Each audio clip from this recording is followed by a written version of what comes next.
Welcome to the Friday Habit with Mark Labriola and Benjamin Manley.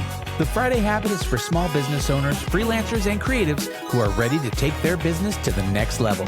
Join us as we discover how to apply the strategies we learn to grow our businesses, make more money, and live every day like it's Friday.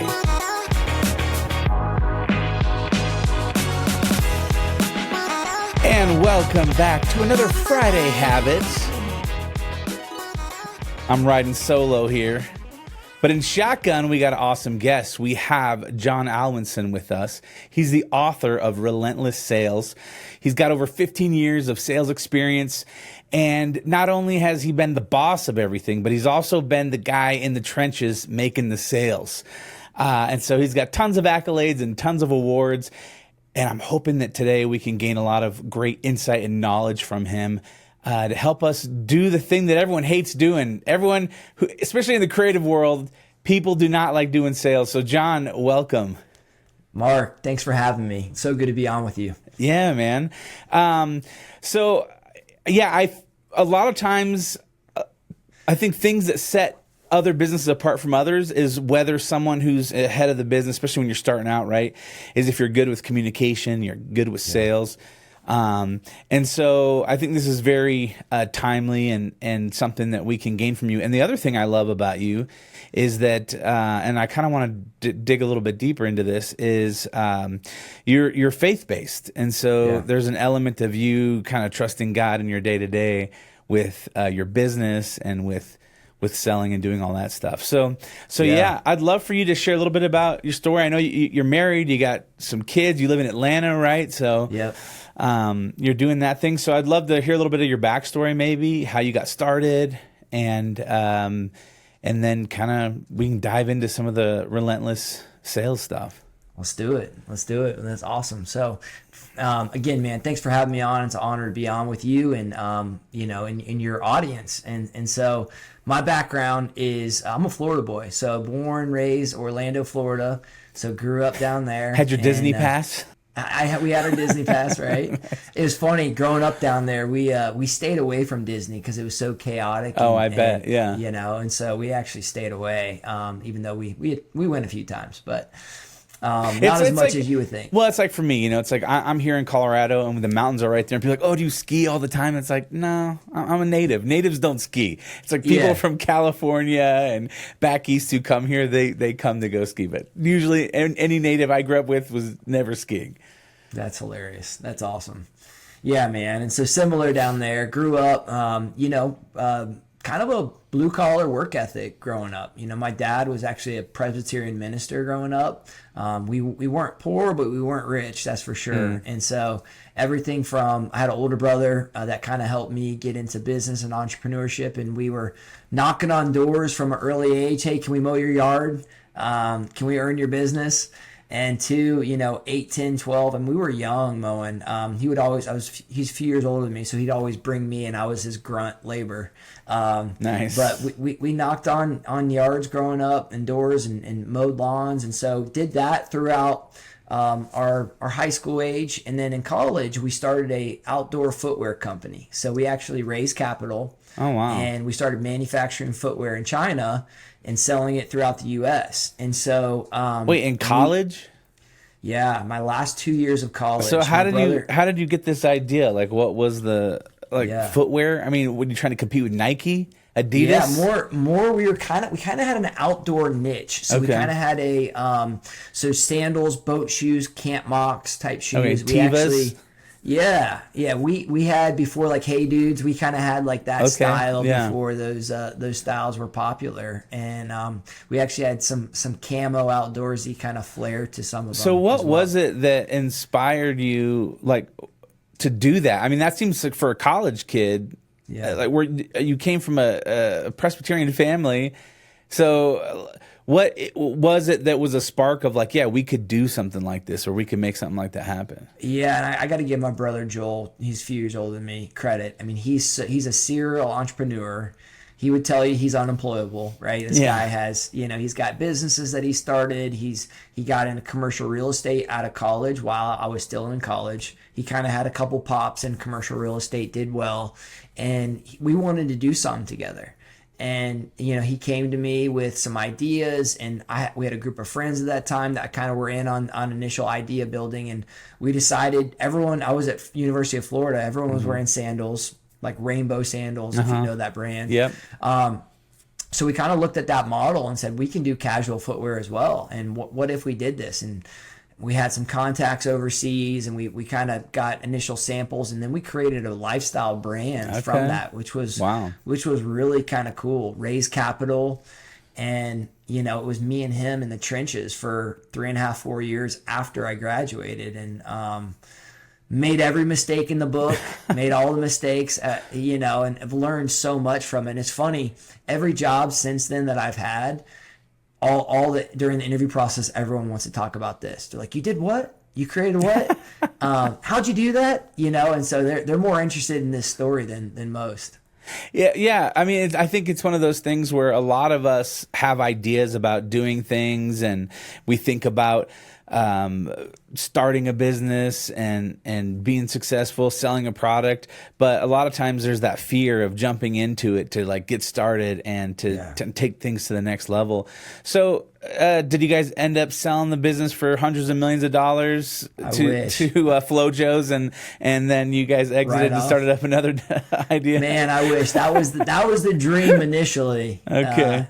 It took a different spin, but we decided to shut it down after call it 3.5, 4 years post the college years for me, and again, just wasn't a good fit. We had lots of shoes that came back, like big crates, containers of shoes, yeah.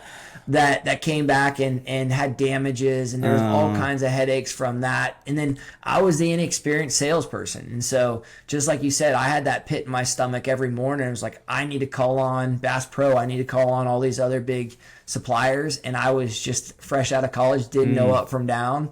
And so for me, that failure of that business started a journey of sales for me, where I promised myself, I'm not going to fail again, I'm going to figure this thing out. And then I've been on a 15-year tear of learning the game of sales since. Yeah. What do you think, was it one of those things where you went into sales because you saw the most potential for earnings, or what was it that you think, because it seems like you went to college, so what did you go to college for, and then did you just think about just getting a job outside of sales and doing what your degree was in? Good question. I think so. I got a business management degree. The marketing side wasn't quite me. I wasn't quite creative enough for that side. The finance, or as my professor called it, finance side wasn't. I barely passed that side of the business. And so I wasn't a finance guy. I wasn't a marketing guy. I think my parents were like, "John, we don't know what to do with you. Like, go management, and let's just hope your people skills can take you forward." But I think sales has always been kind of more my niche, but I don't think I realized that till later in life. Yeah. And then what was it that you felt like something clicked? I mean, early on, did you have any good mentors, or were you just kind of consuming stuff? Like, how did you develop kind of when you were younger? How did you develop? Yeah, it's funny you say that, because I actually talk about this in the book a little bit. So chapter 1 for me is mentors. And so in a sales book, why start chapter 1 with mentors? Because we go much further and farther with good mentors in our life, right? And so from an early age, my dad, and to this day, he's like, I'm not a business guy. I'm not a sales guy. He's a pastor, right? But he would pull me aside after church, and he'd say, "Johnny, that guy over there is like a big time real estate mogul in Orlando. Like, go ask him to lunch, and if you could set up an appointment, I'll pay for it." And so, in my teenage years, I would go up to these folks and say, "Hey, can I grab, I'm Pete's son, can I grab you a coffee, and can we talk? I'd love to learn from you." And what I learned from that experience was people want to help out younger folks who are on the up and up. And people are flattered when you ask them, "Hey, can I learn from you?" Don't try to make it like an overly complicated mentor relationship, but can I buy you coffee? I know you're a busy person, but can I learn from you? And most people want to share knowledge when you're humble and you ask for it. Yeah. I mean, a good leader is somebody who shares their wisdom with those around them. And when you're coming from a place of abundance and not scarcity, then you're not thinking like, oh, I want to keep all my secrets or knowledge to myself. It's like you want to share those, share that with other people. So yeah, I think that's pretty awesome. And then so you started your journey of sales. So like the business didn't work out. What was your first sales job that you got? Yeah, I got a job with a big Fortune 500 company. Okay. So I went from, selling medical devices. So I went from selling shoes to selling neuro, spine, ENT, orthopedics in the OR operating room. I was an associate. And so literally couldn't have been a bigger learning curve for me. Spent 2.5 years there where there were days where I'd work all day in the OR. And then, I'd come home, my wife made dinner, and then they'd call me on the phone and say, dude, you need to go to a neighboring state the next day for a 7 a.m. case. And so that first, call it 7.5, 8 years of my career were just full of adversity. Yeah. And then I jumped to another medical device company. And when I finally had my chance to kind of prove myself, I felt like my peers had reached higher statuses than I was at this point. I kind of felt like I was behind the learning curve. And when I finally had my chance, I just went gangbusters, and I was rookie of the year 1, rep of the year 2, and then the best 2 years combined as a salesperson called founders. Yeah. And, what I realized is when you get your chance, you got to go all out, and I think that adversity really forged who I am. What was the motivator? Was it money? Was it, material things? You wanted a vacation house? Like, what was that motivation? I mean, you had a family, so obviously you wanted to provide for them. Yeah. But did you ever reach a place of burnout or feeling like, man, you're just grinding? Because it does seem like, especially in the sales world, one of my best friends is in sales, and it's like the highs and lows, emotional, like this big deal's going to go through, and then it doesn't go through. And then it's like, I got to reach my quota for the year. And it seems like a lot of feast and famine and grinding, and there's a lot of this hustle culture that has come from, I feel like, that industry of sales, where it's just like, grind, hustle, and crush, and wake up at 4 a.m. and do all these things, and it seems like it's a road to failure or burnout. Yeah, man. I think, and that's why I wrote my playbook, right? And I start with mentors, and then I talk about identity and faith. We can talk about that in a minute, how that comes into play. But if you only think you're a sales number, you will be on that road to burnout pretty quick. And I talk about the things and the tips and the tricks that I suggest people follow, because if you're not careful, your identity kind of slips pretty quickly, and you kind of forget who you are. And you just living for the number every day. Right. Yeah. And then what does that look like? Like, how do you find out who you are? Yeah. Well, for me, I'm as you mentioned from the get-go, I'm a person of faith. And during that 2-year run, I was lucky to have good mentors. One of which is my dad, kind of call me aside and say, hey, son, I see you're going for it. You're burning the candle at both ends. Like, I want you to be excellent. Keep being excellent. But remember your identity and live from your identity, not for your identity. It was a phrase that changed my life. And so he's like, you're an Alwinson, you've got what it takes, like you're God's kid, like live from that. And what that told me was I need to start remembering my identity every morning. So I'm big in morning routines. Okay. And so kind of waking up early, reading the Bible. I have affirmations that I do, as crazy as that may seem to you. Like we've got, I think, fueling up, particularly in sales, with good on the front end of the day, so you can handle all the pressures that come across your day, and you can handle all the no's and setbacks, because our business is just, I mean, you talk to anybody who does any kind of sales, it's like you said, up, down. And unless you kind of have a stabling force in your life that can kind of keep you grounded, you can get burned out. Yeah. What about boundaries? I mean, what kind of boundaries did you set early on? Yeah. How so exactly? Like boundaries, like personal life boundaries? Yeah, like I guess. Yeah, it's like you have a family, you have kids, and it seems like, okay, you're getting calls to go here at 7 a.m. and travel and do all these other kind of things. Yet you're telling me, hey, my priority in my life is my family, God, all these other kind of things. And so, how did you set up boundaries, or did you have to fail, or or stumble before you realize, like, man, I'm focusing on the wrong things I need to prioritize, and that's where these systems and processes come in.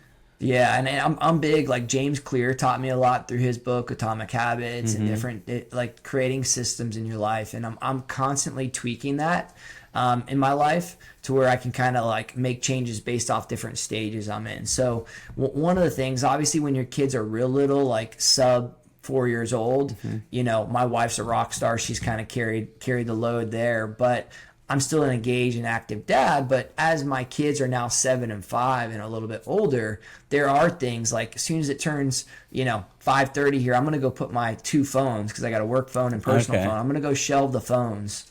And so I try to create systems in play to where after bedtime, I'll come back and I'll check the phones. And if I need to get in front of the computer for an hour or two, I can. But things like that have been really instrumental to help with boundaries. And my wife's she's been great in helping me kind of see some of that. Yeah, that's good.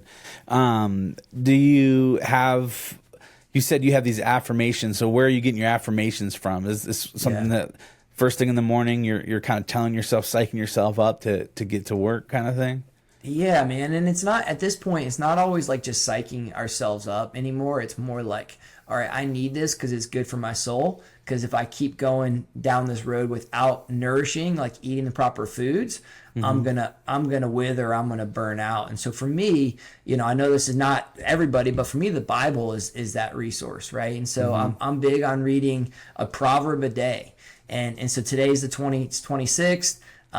You know, I'll read the 26th proverb, right? And I find that is super rich for me, where I'll learn some wisdom. And I think Proverbs, whether you believe in God or not, is like chock full of like really, really, really good stuff that'll help you in business. Totally. Regardless. Yeah, that's why I tell people. I say when they say, where should I start reading? I was like, just Proverbs. Yeah, it's easy to find the day, the book, and then read that, because there is wisdom there that can encourage you, and it's like a warm bath where you just start getting in, and it's like, okay, I think I could digest more of this. Like, what else does this book have to say? Yeah. It's amazing too. You'll read the same chapter, you know, the next week or the next month, and you'll learn something new from the exact same chapter you read. Yeah. What do you find? Have you ever hit a slump, or have you ever questioned your faith, or have you ever gotten to a place where you're like, oh man, I'm just feeling discouraged, and how did you pull yourself out of that? Yeah. So it's funny. In chapter 8, I talk about owning the mental game. And I've been so fortunate, you know, there are seasons where you feel like you're pushed to the edge. And what I've done, and what I talk about in chapter 8 is how I encourage a friend, I've done with myself, is remembering our wins in life. And documenting our wins. And it's so easy for us to forget all the good things that we've done or God's blessed us with. And for me, I think it's going back and remembering your wins. So like if someone's listening right now who is in a slump or season, I mean, shoot, I failed a company. I was an associate grunt for 2.5 years. I've made mistakes left and right. And I think owning the game, mental game, starts with documenting our wins. I think, you know, remembering, you know, loading up, like we talked about earlier, with good affirmations and good reading in the beginning of the day, because we're kind of like a balloon each day. You know, as the pressures, you know, hit us during the day, we shrink a little bit in size, and our bandwidth for that day is like we're leaking air if we don't fill up each day. Yeah. And for me, it's memorizing scripture. It's you know, it's documenting our wins, and then I think also kind of laughing at yourself a little bit too. And if you make a bad sales call, I call it the next play mentality. Like, you mess up, you look like an idiot, you sound like an idiot. You got to remind yourself, like, next play, and and you kind of clear it. And that was something I picked up during my basketball years growing up. Right. You make a bad shot. I airball a 3.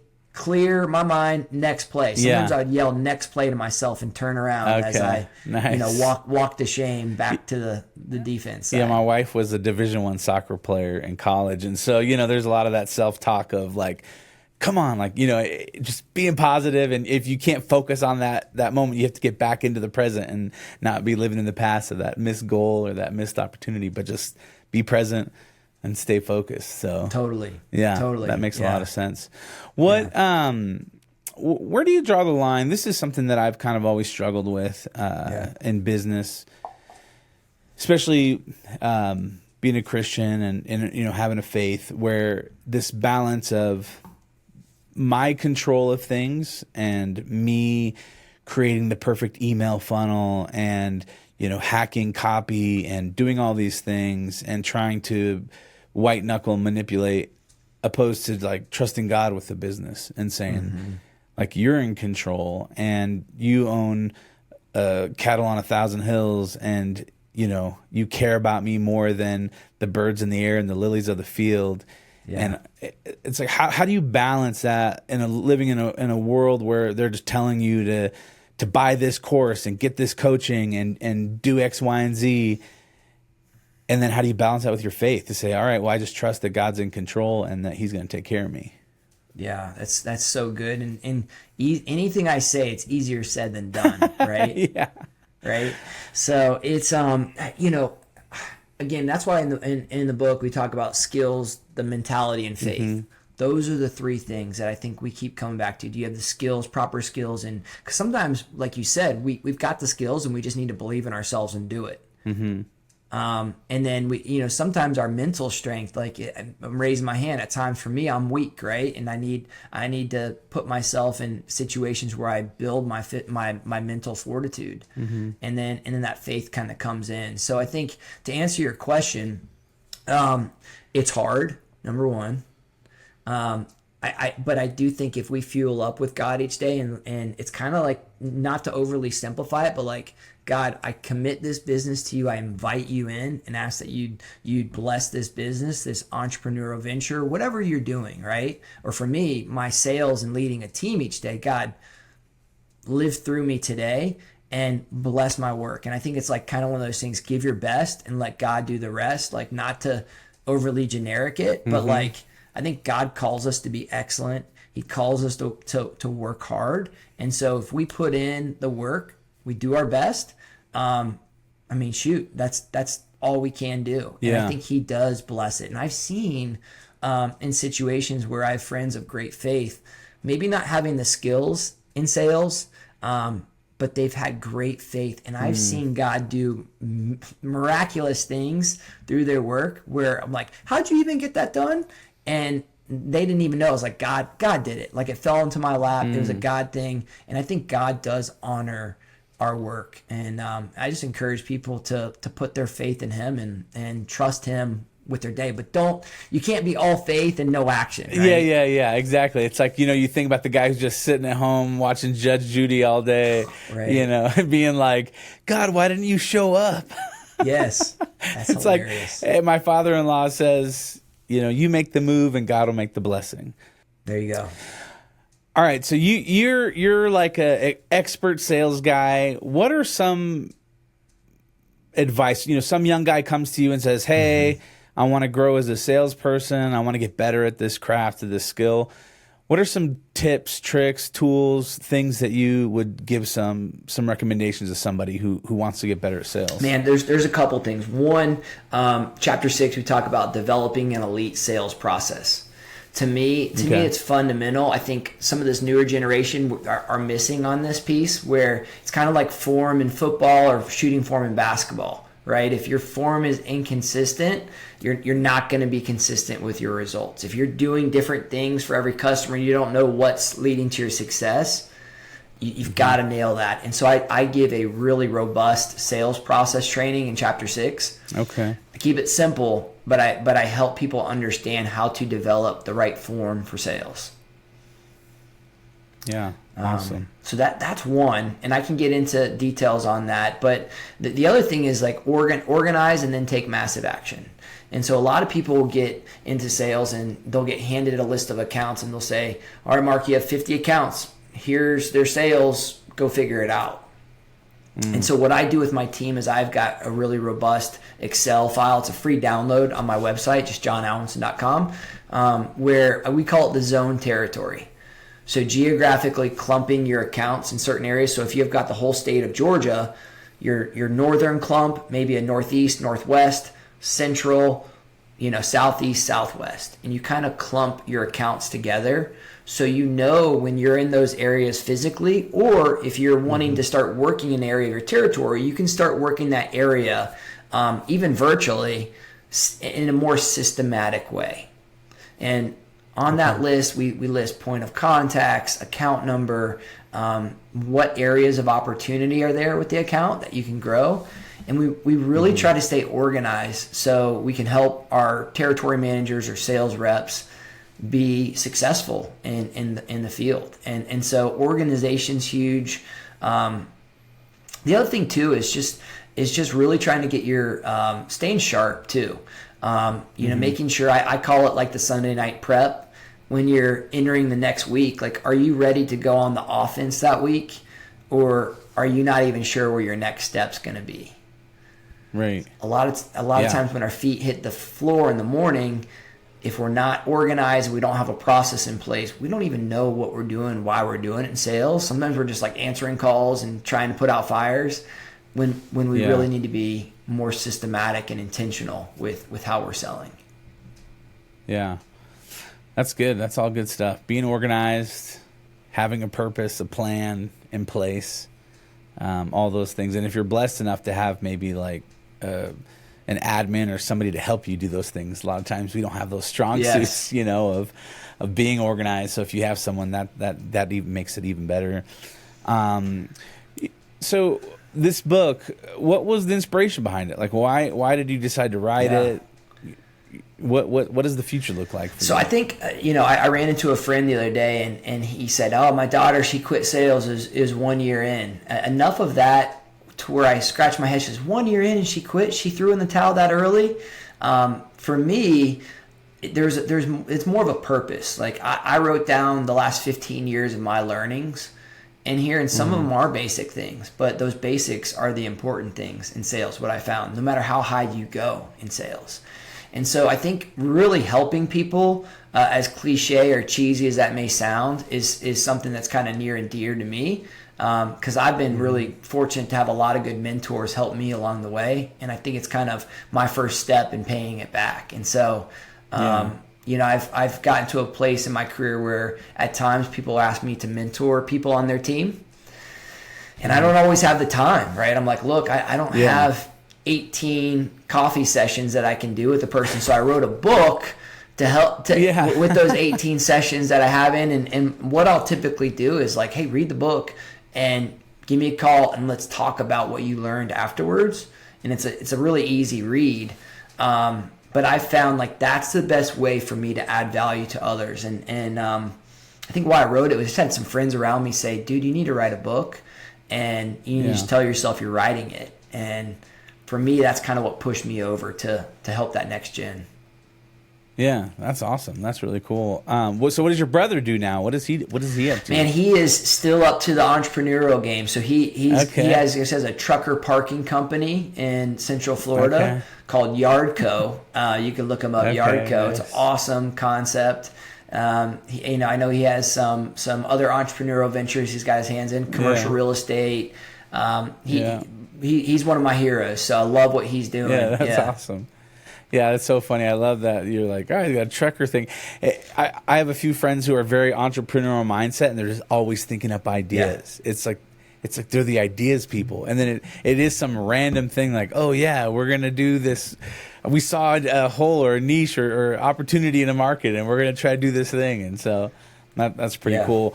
What and so like what do you want to do? I mean, are you want to keep speaking and doing that kind of stuff and teaching or what? Are you gonna be the CEO of a company someday? Like what do you got going on?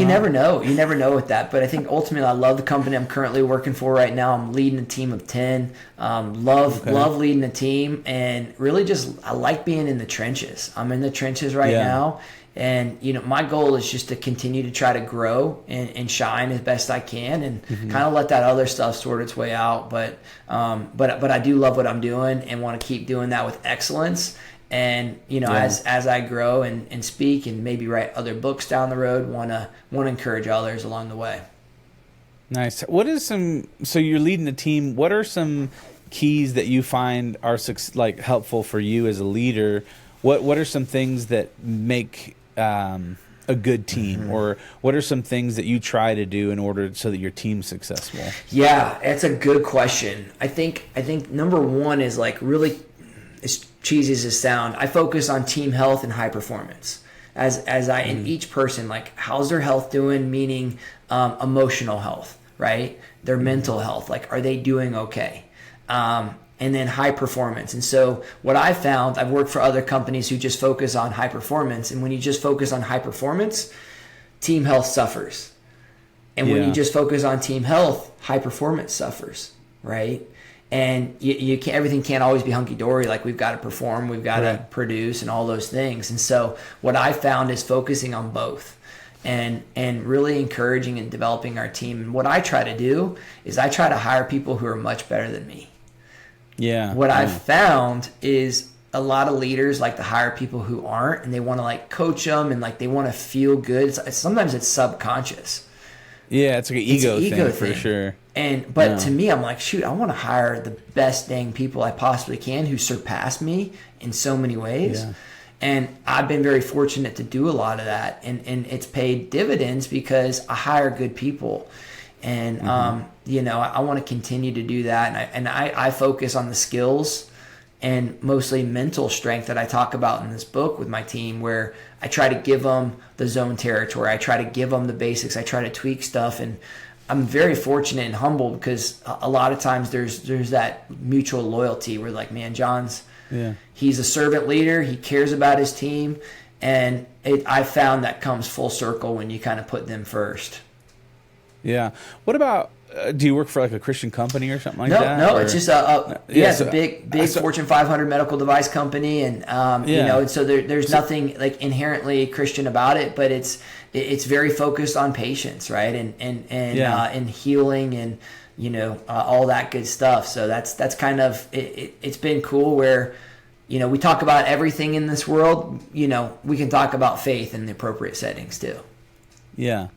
Yeah, and do you feel like being a leader, how do you have that balance of like that work and faith? Yeah. I just try to be real, dude, and real, and try to live my authentic self. So I'm not like preaching every chance I get, but if there's something cool in church I heard, I'm saying, hey, in church on Sunday I heard X, Y, Z.